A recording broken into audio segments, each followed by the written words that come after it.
Hello. Welcome to AASA's Courageous Leadership Conversations. I'm James Minichiello. Today's conversation focuses on the superintendent's leadership, specifically the roles school system leaders play when it comes to creating healthy school nutrition environments by leveraging strong competitive food policies. Joining us on this important conversation is Dr. John Skretta, the superintendent of Norris School District just outside of Lincoln, Nebraska. Dr. Skretta, thank you very much for joining us. It's a pleasure to be with you. It's great to have the opportunity to talk with you this morning, James. Let's talk specifically about the roles and programs that are happening right now in your school district when it comes to nutrition.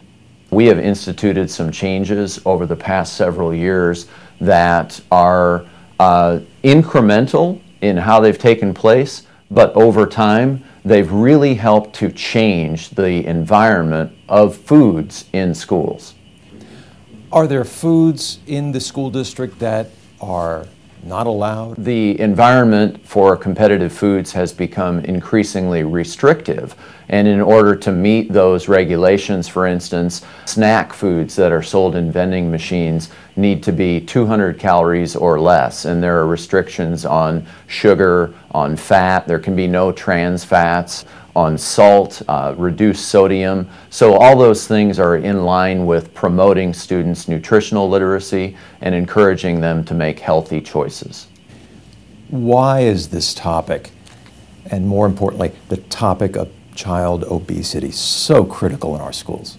Well, it's an absolutely essential part of our mission in schools. The Norris School District mission is that we guarantee quality learning experiences to ensure every student thrives as a successful lifelong learner. And that certainly transcends the role of test scores and direct instruction in just the core curriculum.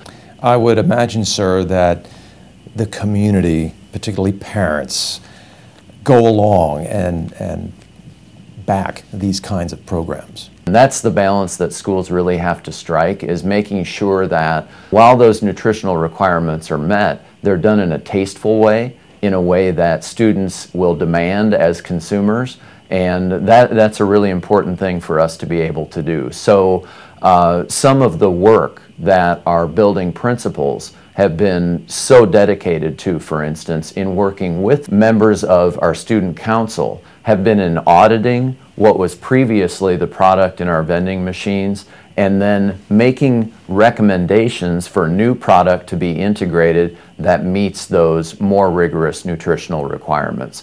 Sir, what kind of advice would you give to other superintendents who are considering implementing these types of programs within their districts? I believe that schools have evolved from an environment of invitation around this to one of expectation, and it's very important that superintendents and other school district administrators seize the moment as an opportunity to lead.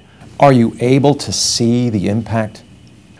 Absolutely. We're able to see the impact first and foremost in classrooms. It's about kids' ability to perform difficult cognitive tasks is actually enhanced when they are able to be physically active at schools and consume foods that have great nutritional value.